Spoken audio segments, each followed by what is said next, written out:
This program is dedicated to the memory of Walt Disney. In 1971, his love for America inspired the creation of the Hall of Presidents, a place to celebrate the optimism and goodwill he saw at the heart of the American story. Walt's vision was to honor the nation by honoring the American presidency.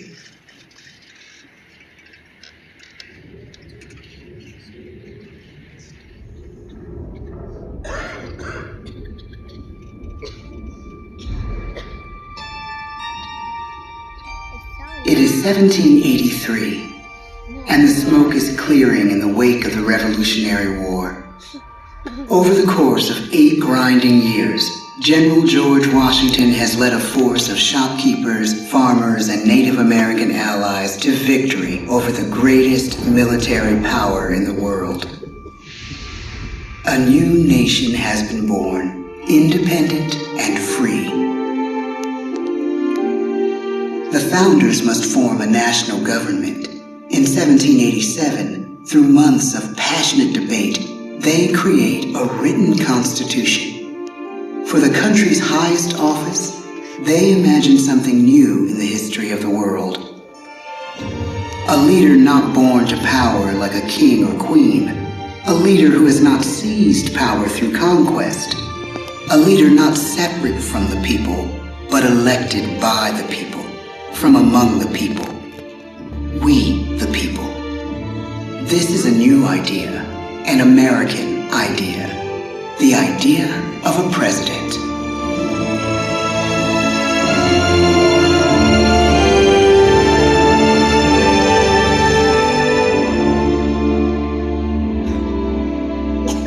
The people don't know exactly what a president will be, but there is little doubt who it will be. George Washington's stature and bearing have marked him as a leader. His integrity has made him a great one. Washington knows that many generals who have led successful revolutions make themselves dictators or kings. Instead, he steps down from power and retires to his home, Mount Vernon. The world takes note, and George Washington becomes the symbol of American ideals. In the first presidential election, it's Washington by a landslide. The only doubt seems to be his own. He writes, "Integrity and firmness is all I can promise. Integrity and firmness is exactly what we need." Everything he does as president will set a model for his successors. His final act may be the most important of all. After 2 terms, with no term limit in the Constitution and amid overwhelming support to stay in office, he steps down once again and hands power back to the people. He wants us to speak, to elect a new president. During the early years of the Republic, we choose leaders as different as Thomas Jefferson, John Adams, and Andrew Jackson. Elections are often bitter. Each president stands at that fiery intersection where personal character meets the challenges of the times. Some call the presidency a glorious burden. Jefferson calls it a splendid misery. We, the people, must choose well. We elect 15 presidents before the course of history brings us to the edge of a crisis like no other. A nation born of freedom still permits slavery. As the country pushes west, will new states be slave or free? The question produces bitter conflict. The issue rocks the election of 1860 and brings Abraham Lincoln onto the national stage. The tall, lanky, some say uncouth candidate from Illinois is a master of words at a time when speeches are printed in full for people to read.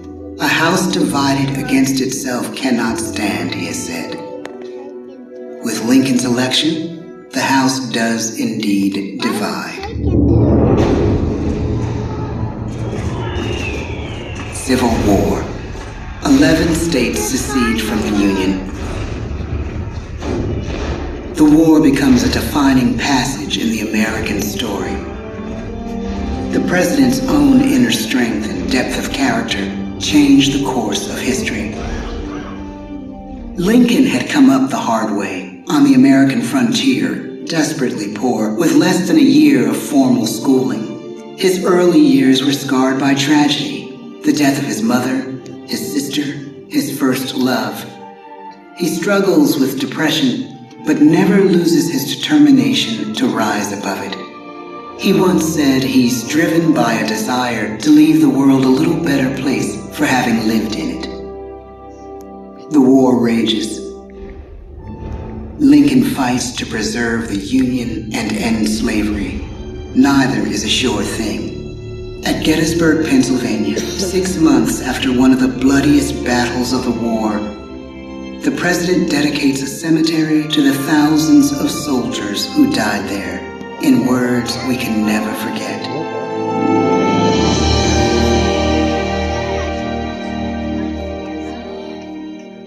"Fourscore and 7 years ago, our fathers brought forth on this continent a new nation, conceived in liberty and dedicated to the proposition that all men are created equal. Now we are engaged in a great civil war, testing whether that nation or any nation, so conceived and so dedicated, can long endure. We are met on a great battlefield of that war. We have come to dedicate a portion of that field as a final resting place for those who here gave their lives, that that nation might live. It is altogether fitting and proper that we should do this. But in a larger sense, we cannot dedicate, we cannot consecrate, we cannot hallow this ground. The brave men, living and dead, who struggled here, have consecrated it far above our poor power to add or detract. The world will little note, nor long remember what we say here, but it can never forget what they did here. It is for us, the living, rather, to be dedicated here to the unfinished work which they who fought here have thus far so nobly advanced. It is rather for us to be here dedicated to the great task remaining before us, that from these honored dead we take increased devotion to that cause for which they gave the last full measure of devotion. That we here highly resolve that these dead shall not have died in vain, that this nation, under God, shall have a new birth of freedom, and the government of the people, by the people, for the people, shall not perish from the earth. The blood of over 500,000 Americans is spilled in this Civil War. President Lincoln's enduring hope is to give true meaning to the sacrifices of so many, to lead us to that new birth of freedom. With the end of the war and the end of slavery, a new birth truly begins. As we roll toward the 20th century, settlers roll west on wagon wheels and railroads connect the nation coast to coast. Millions of immigrants pour in from Europe and Asia. Population doubles. Our economy triples. Our standing among nations rises. We need presidents who can lead both at home and abroad. At the same time, a young Theodore Roosevelt is retreating from New York politics and personal tragedy. The death of his wife and his mother on the same day in the same house. In the Badlands of North Dakota, he rethinks his life and the life of his country. He returns stronger in body and spirit. His renewed energy is just what his country needs.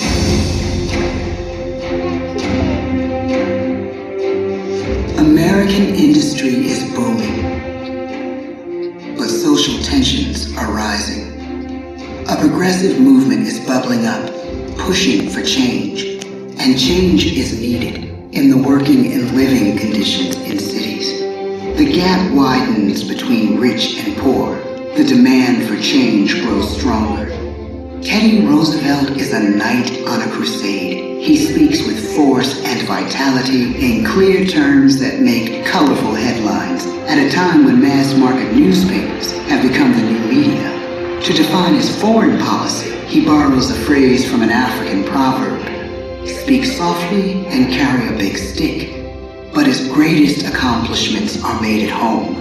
He breaks up giant monopolies, protects workers' rights, and calls for a square deal for all Americans, rich and poor, capitalist and wage earner. And a square deal for every man and every woman in the United States. He calls on America to be as great as the natural grandeur of its lands.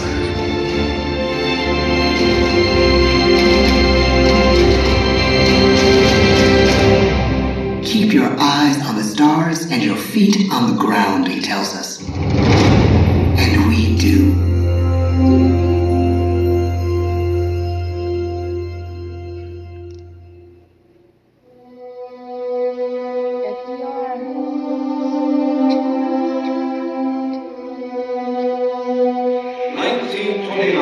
The bottom fell out of the market.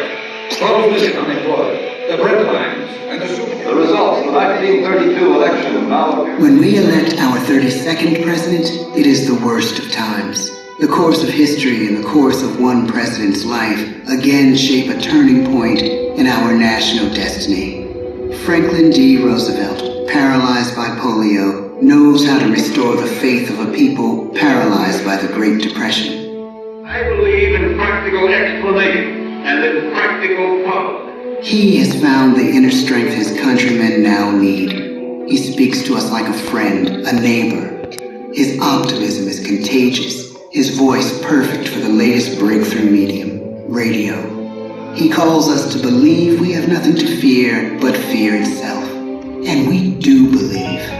Tonight's attacks on England are perhaps the most widespread of the war in the course of the day. But an even greater challenge dominates his final years in office.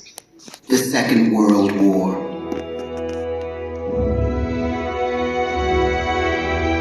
We must be the great arsenal of democracy. This is an emergency as serious as war itself. We stun the world with our production. When bombs fall on U.S. troops in Pearl Harbor, he calls us to fight on the war front and sacrifice on the home front.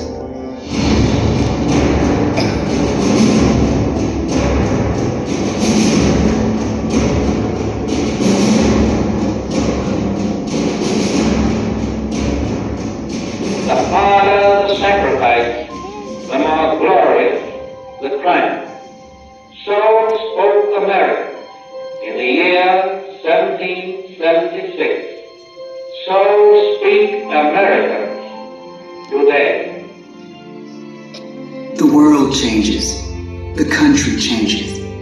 And yet, in one sense, what we need most from our presidents has never changed. A guiding vision that calls forth the best that America can be. Will outer space be developed for the benefit of all mankind? Or will it become another focus for the arms race? The choice is urgent, and it is ours to make. Ask not what your country can do for you. Ask what you can do for your country.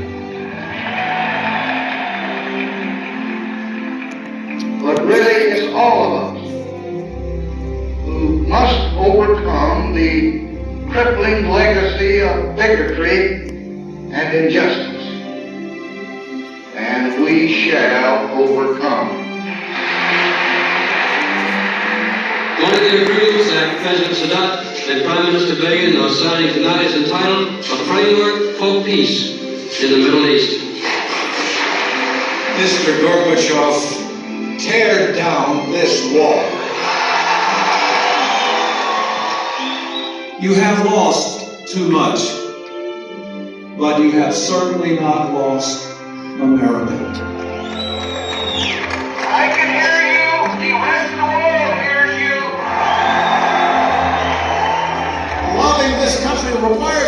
the willingness to speak out for what is right, to shake up the status quo. That's America. Our presidency is no longer just an idea. It is an idea with a proud history. Ladies and gentlemen, the presidents of the United States of America.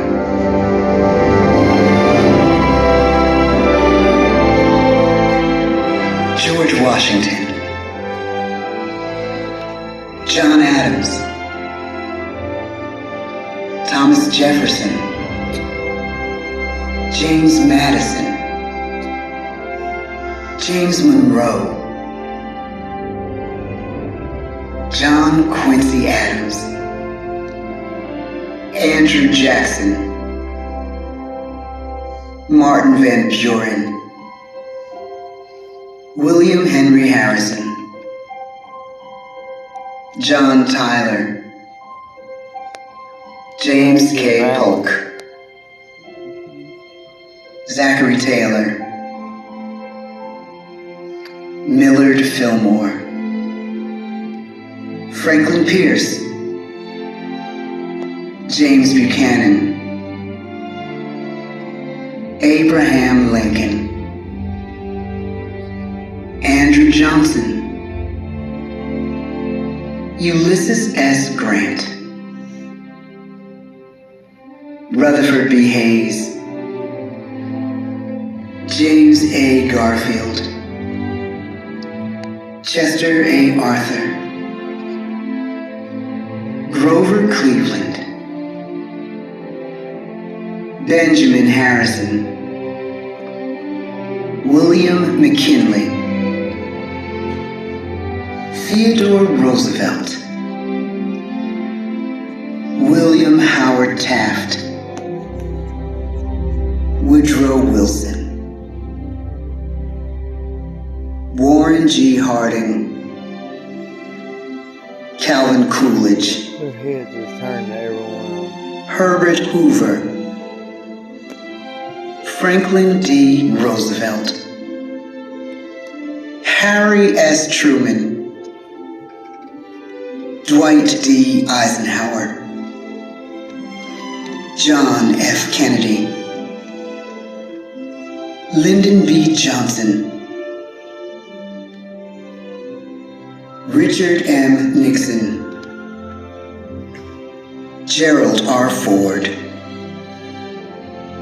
Jimmy Carter, Ronald Reagan, George Bush, Bill Clinton,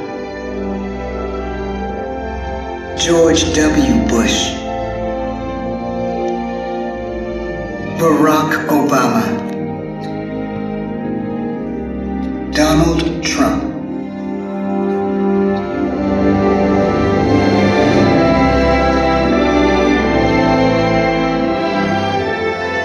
And now we come to the present. Once again, we place our trust in the idea of a president, as we have from the beginning. My fellow citizens, no event could have filled me with greater anxieties than that notification on the 14th day of April, 1789, that you had selected me to lead our nation. But it was with the confidence of my fellow citizens that I took an oath.